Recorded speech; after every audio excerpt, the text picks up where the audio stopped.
You're listening to the CD Baby CD Baby DIY Musician Podcast.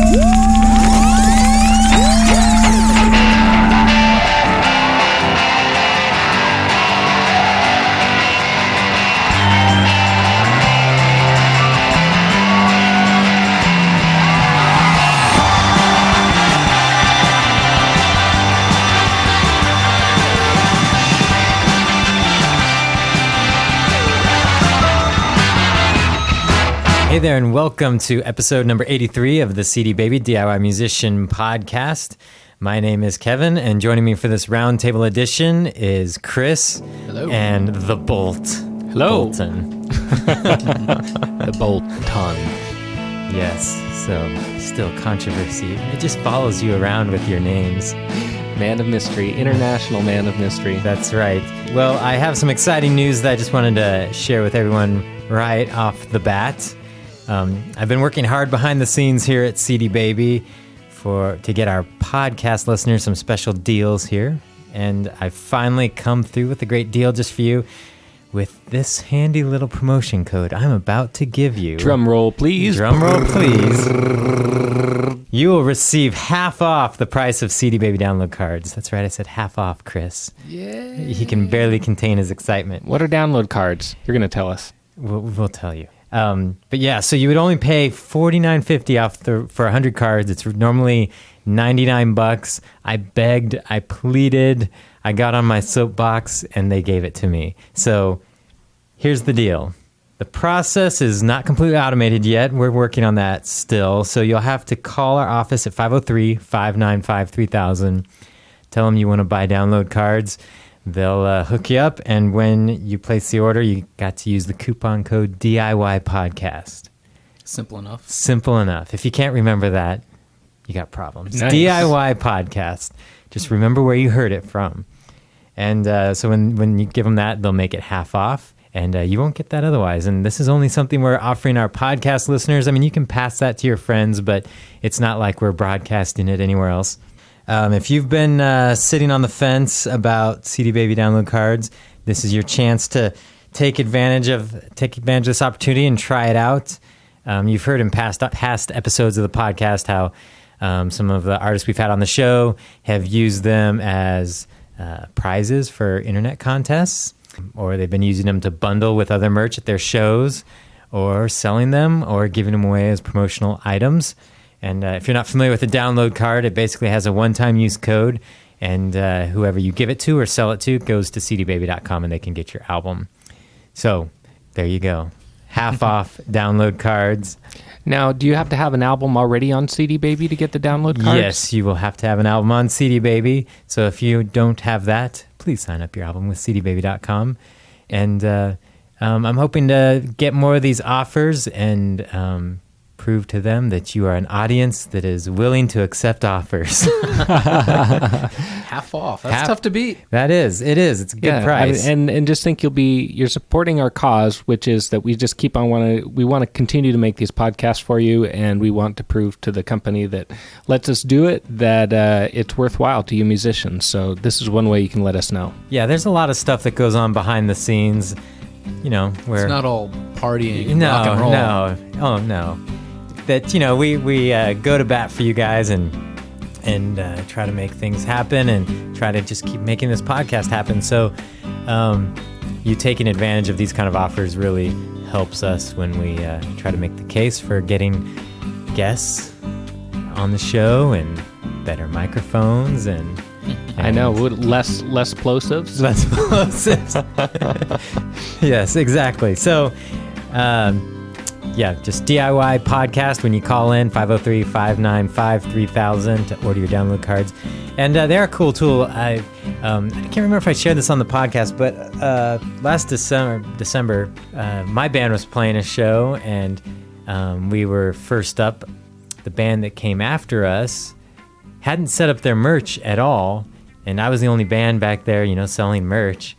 And during their set, they're like, yeah, we've got free download cards back there. Go in the back and get them. So all these people kept coming up to me wanting these free download cards, and luckily I had some. And it wasn't something that I was necessarily selling or just happened to have them on hand. So they're cool just to have for instances like that. And I gave away a lot of download cards and for my band, and the band that was claiming to have free download cards didn't give away any. So check those out.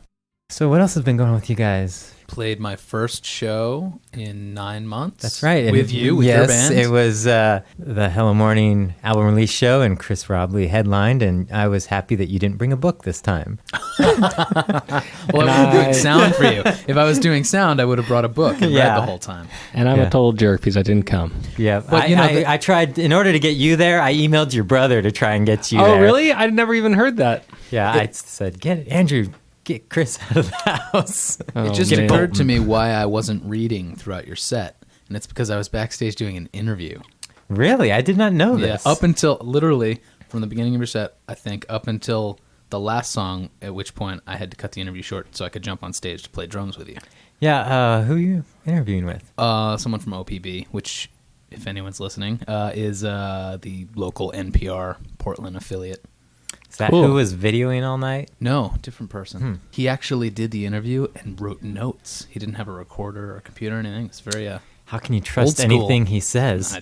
We'll see how he quotes me. Yeah, it was a fun show. It was packed out. We did a lot of promotion for it. I tried some of the stuff we talk about on the show, and I forgot to do a lot of stuff we talk about on the show, but there'll be other shows. So. Oh, speaking of, can I mention my... Yes, Chris has a devastating mistake story. Such a failure. So I went on tour about 10 months ago. Did a decent amount of sales that I used the CD Baby credit card swiper to accept people's credit and debit cards. Took the slips home, blah, blah, blah. Time passes. I'm doing my taxes the other night, and I found this pile of slips, and I add them up, and I'm like, okay, a few $100s of merchandise sales. I should claim that as income. And then I had this panicky moment, and I realized I actually never submitted them to CD Baby to charge any of these people's cards, and had given away few $100s worth of T-shirts and CDs, and now it's too late. I can't call them 10 months later and be like, this is Chris. Right, they're gonna charge your card now. They're gonna be like, I paid for that, I swear. Oh man. So I guess it's only a few $100, but that's a lot of money. Yeah, still, it is a lot of money. That's a bummer. I hit myself on the head a few times and passed out. Don't forget to turn in the slips. Yep. I used mine for the first time the other night. Really? Yeah. And actually, you used mine I too. used it for Chris. I became Chris's merch guy. I was back there selling your stuff more than she was so interested, and I got her to buy 3 CDs for you. I appreciate it.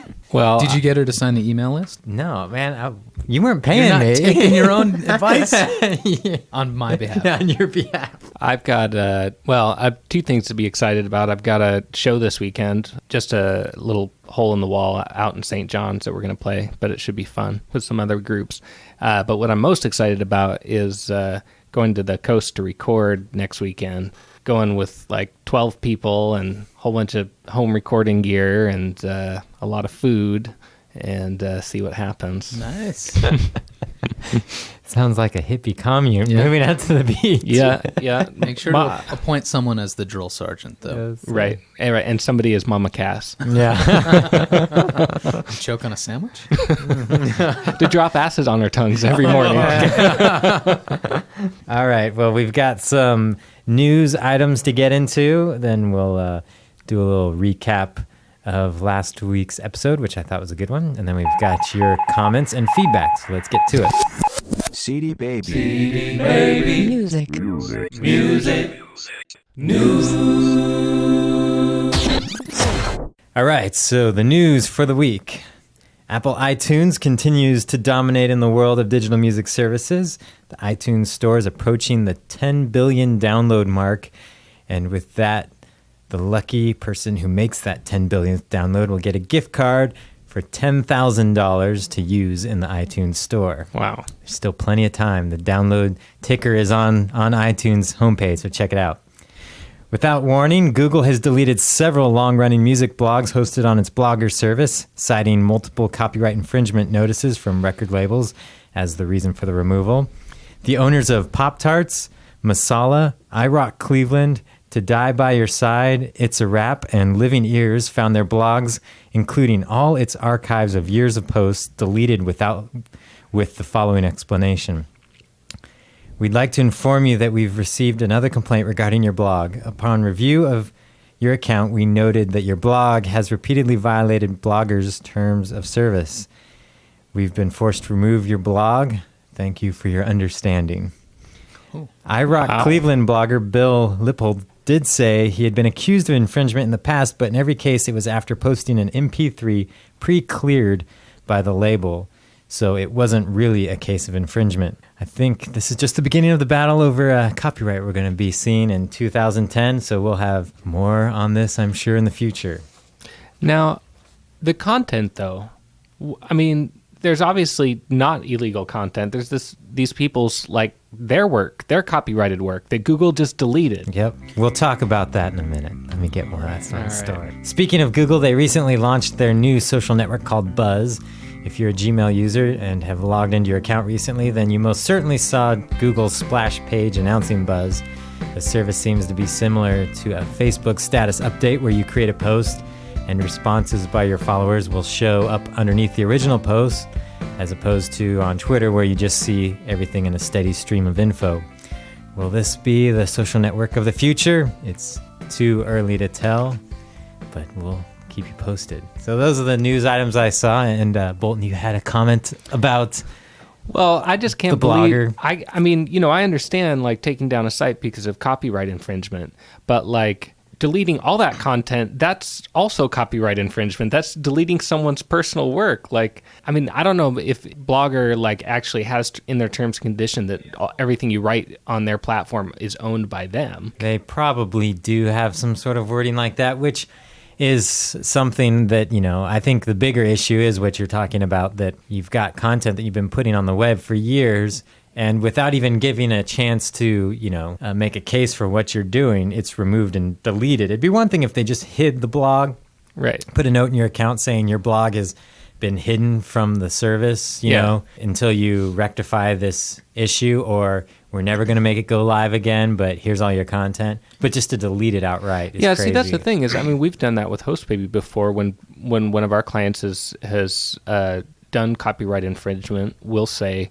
look, we've taken down your site, but here's all the content.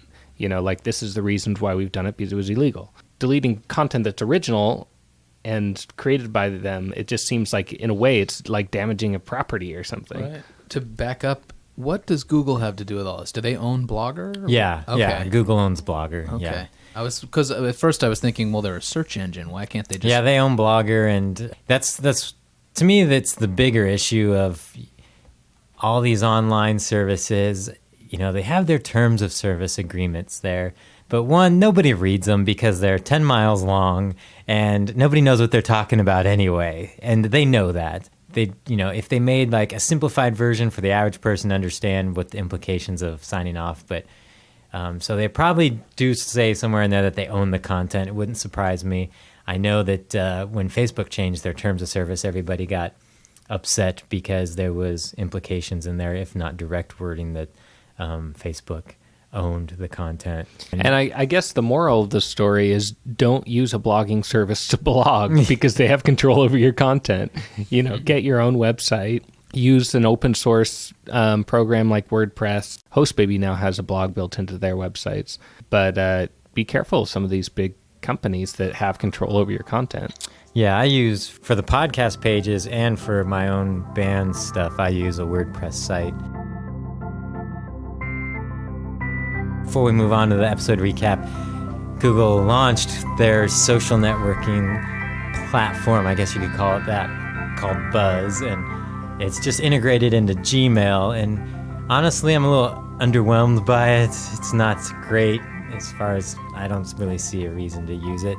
Its layout is not the best. It's kind of difficult to just look at and know what's going on. You kind of have to figure it out, but I mean, part of the idea is it's integrated into your email program so that you don't have to, you know, I mean, using email is one form of communication with your friends and associates, and, you know, they also have instant message built in there so that you can instantly communicate with people who are logged into Gmail. And this is like the other, you know, the sort of Facebook, Twitter way of sort of interacting, being able to post links and stuff like that really quickly to a bunch of people. It all seems like sort of, I mean, what Google is saying, this is all these are all forms of digital communication that we've gotten used to. Why not all have them in one place? Yeah, and I think, watching the video, which if you read our DIY musician blog, just diymusician.cdbaby.com, I've got a post there that has a video that Google made, to explain it. The integration of how it puts in photos and video, I think, is really cool. But I think where Google has not done the best is making their interfaces look intuitive. I mean, they aren't difficult to use. They're not the greatest as far as like leading your eye where it needs to go and understanding what you're looking at just by looking at it. Right. Yeah, Google does have that sort of a lot of their applications take a certain amount of web knowledge, just to operate, whereas people are more comfortable still with using some of the tools that have been around longer. And if it integrates well with Facebook and Twitter, which I think it does, I didn't really spend a ton of time with it. I could see it being useful being in my Gmail, but so far it just seemed like one more thing. Yeah, one more thing. One more. We don't have enough things around here. All right, well, let's get to a recap of last week's episode, my interview with Brian Mazzafari. I think that's how he pronounced his last name. It's either Mazzafari or Mazzafari of I Fight Dragons. And I really enjoyed the interview. I cut some of it out because we talked for a long time, and it was still a really long episode. But I thought there was a lot of good stuff in there that we hadn't really hit on much. One being the idea of a band, because a lot of the people that we've talked to that have been having success as an independent artist have been solo artists, and so there's been requests to hear more from bands. And in the idea, that brings up a lot of issues that, a solo artist can afford to do things with a much smaller fan base than a band can. And that's one of the struggles, that Brian and I talked a little bit about. What were your guys' impressions of you? Well, my first impression is this guy is like a savvy marketer, and I think a lot of the people we have talked to on the show have been, but if you think of 10 or 20 years ago, talking to the band leader about his marketing efforts, you probably would have gotten a lot more ums and ahs and we just play shows and I could be wrong. We just rock. We just rock. We just rock as hard as we can. But this guy obviously knew a lot about social networking and was experimenting and trying a lot of the stuff that we talk about on the podcast and, trying stuff that we hadn't heard of and haven't talked about on the podcast.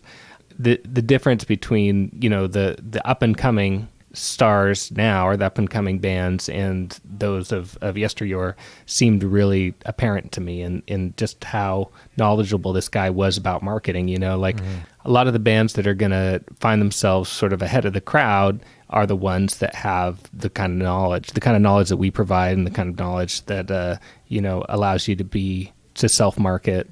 I was struck by how many different areas and aspects of his career he was very knowledgeable about. It wasn't just Facebook ads, or it wasn't just honing in on I think you called it gimmicky, but honing in on a very unique sound that could appeal to a certain set of, he had a target audience too, and use of email, use of this, use of that is he seemed to have a very global view of his whole career, and that impressed me a lot. And I think I cut it off because we were kind of talking off the record. The label they signed with was Atlantic, and they made it public right after we did the interview. So he didn't want me to say it in the podcast because we weren't sure when it would post. But yeah, so they signed with Atlantic. And so I was kind of asking him, you're signing with this major label, and you've been doing a lot of these DIY type marketing efforts that have really done well for you. So how's that? How have you taken that knowledge into the contract and the label deal? And we may have talked a little bit about this on the podcast, but I know we talked a lot more about it off the record. And, he was saying that as a band, he still thinks that they're in this gray area that, there's this talk of if you have 1,000 true fans, that's all you need to sustain your career. People that are willing to pay about $100 a year for T-shirts, music, and other merch, and subscription services or whatever you may come up with to help support your career.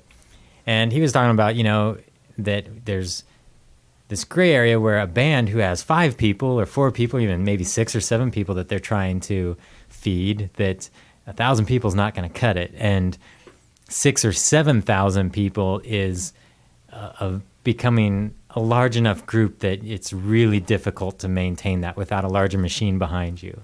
Yeah. And so we talked some about how, when you're signing this deal, I think in the past, artists used to think more of like, okay, this is my ticket, where I think now artists like Brian of I Fight Dragons are thinking along the lines of, okay, these people are going to help me reach a broader audience. I'm going to be prepared to, in 2 or 3 years when they let me go, to capitalize on that broader audience and make sure that I've got everything in place to really make sure that my long-term plans are still, what I'm thinking, and not just turning over to somebody else and say my career depends on what you guys do now. Do you think he's still going to be doing a lot of the social networking and the email newsletters himself and stuff like that? I bet they pull back on some of that stuff.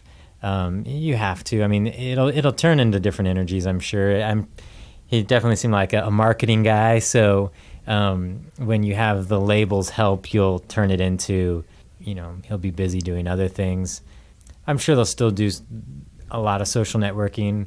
He did mention they would slow down on the email, but some of the stuff that they were offering, like you could buy a USB drive for $100, and you would get lifetime access to their catalog. And I think I asked them this on the podcast. I was like, well, you've signed with a label now. That's not your material to give away anymore. I mean, how are you going to give that away? And but he said that they understand, Atlantic understood what was working for this band and wants to foster that. So it seemed like he knew what he was getting into. And I think that's the difference now when people step up to that level. Artists like them are hopefully understanding better what they're getting into and seeing that this is going to help them reach a broader audience. And whether they make any money off the label or not, that broader audience is going to help them capitalize on their music career down the line. Yeah. So, I thought that, we've talked a lot about solo artists who are making their full-time living, but we hadn't talked to bands, and it's still tough. I mean, the idea of, even if we're making $100,000 a year, you split that 4 ways and then pay taxes, that's not a full-time living for people that have families or anything like that. So it still seems like a gray area for the band in order to make a true living as a DIY artist. I don't know. If there's a band out there that is totally doing it, I'd like to. And there probably is. There probably is. Probably a lot of bands out there are saying, $100,000, we could live off that for years. If they all sleep in one hotel room or on people's floors, and they travel in one van. We're not talking about living under the bridge. We're talking about, lots of bands like to do that kind of mythological rock and roll lifestyle. So. Yeah. Yep, some do. For a while. I guess some keep on doing it forever, but it's probably not that sustainable, though. Then they get scurvy and yeah. They were doing a lot of cool things with email, and he has some good tips on using email, just streamlining the graphics. I liked his little tip for you can't really embed a YouTube video in email, but taking a screenshot of it and then putting that picture in there, and then just making the picture link to YouTube. And Neil left a comment in the comment section. Didn't leave his last name, so he's just Neil. He posted a bunch of links to the music video site that was referenced, Radar Music Videos, and also some other links to like their I Fight Dragons release statement or publicity statement saying that they signed with Atlantic. So you can read more about that there. That's cool. That service that made the music video for him, where they just put out like a budget and then people bid on it. Mm-hmm. That's pretty awesome. Maybe we'll get our music video made that way.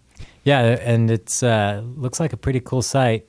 I think when I looked at it, I think he said it was based out of London, but all the prices were in pounds, so I had no idea what I was looking at. But yeah, you just make up a budget, put it up there, and someone will bid to do your video for you. And Yeah. And get a who cool music. knows what they'll come up I mean, with. who knows? But I know it'd be better than what I come up with. Yeah.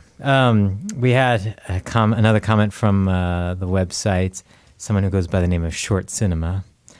They said they loved the episode, and it sounds like I Fight Dragons had been listening to the podcast because they referenced a whole bunch of episodes that kind of reminded them of as far as like past people. This person knows our podcast. They were like, episode this, episode that.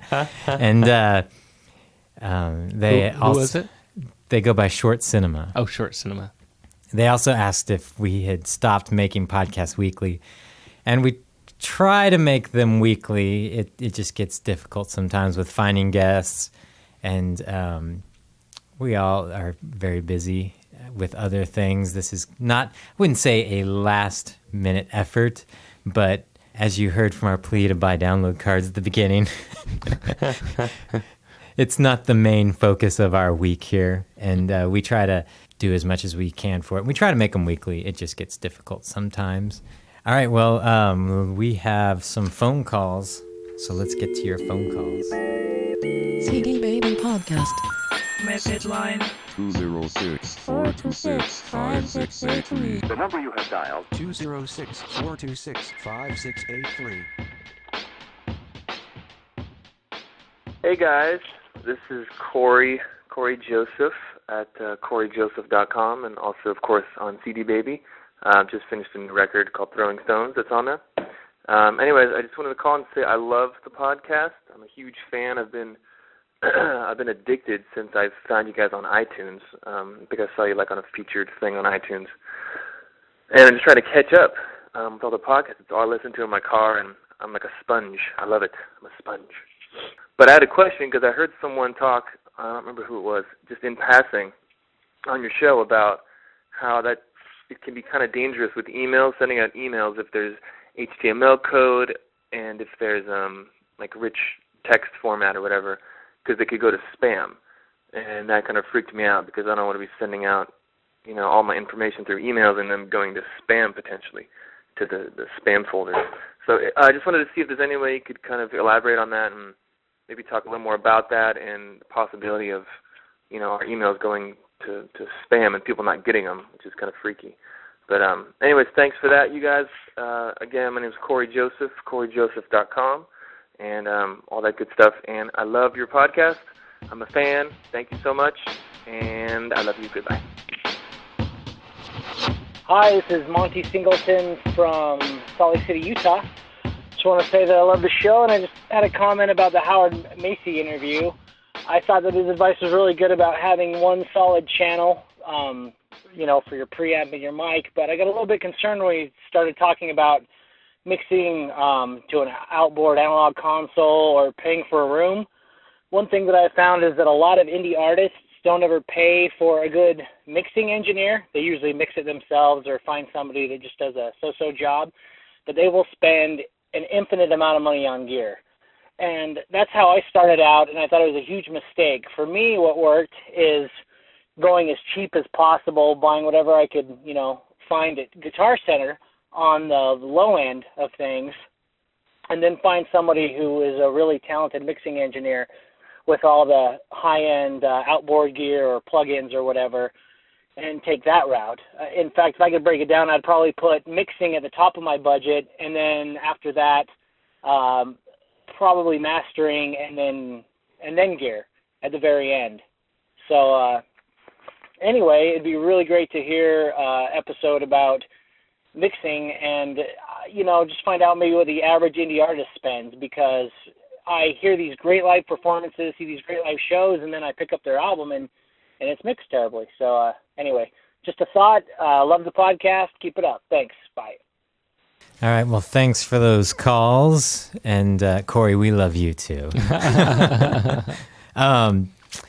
you have a comment on what he said there, Bolton? About the email, HTML, and getting marked as spam? Yeah, I mean, the thing is with the thing, as far as I understand, and if there's an expert out there, please do correct me or send us an email with some information on your take on it. But in the little bit of research that I've done, a spam filter will basically does this sort of like X amount of strikes and you're out. So like if you have an email that contains the word Viagra, it has 3 pictures in it, it has 4 links, and I don't know, some colored flashing text or something like that, then it's going to, it's going to trigger all 5 alarms or whatever in the spam filter, and it's going to go to spam or get bounced. So, I mean, I think the general, your general practice should be when sending out a mass email is that you want to keep it as minimal as possible.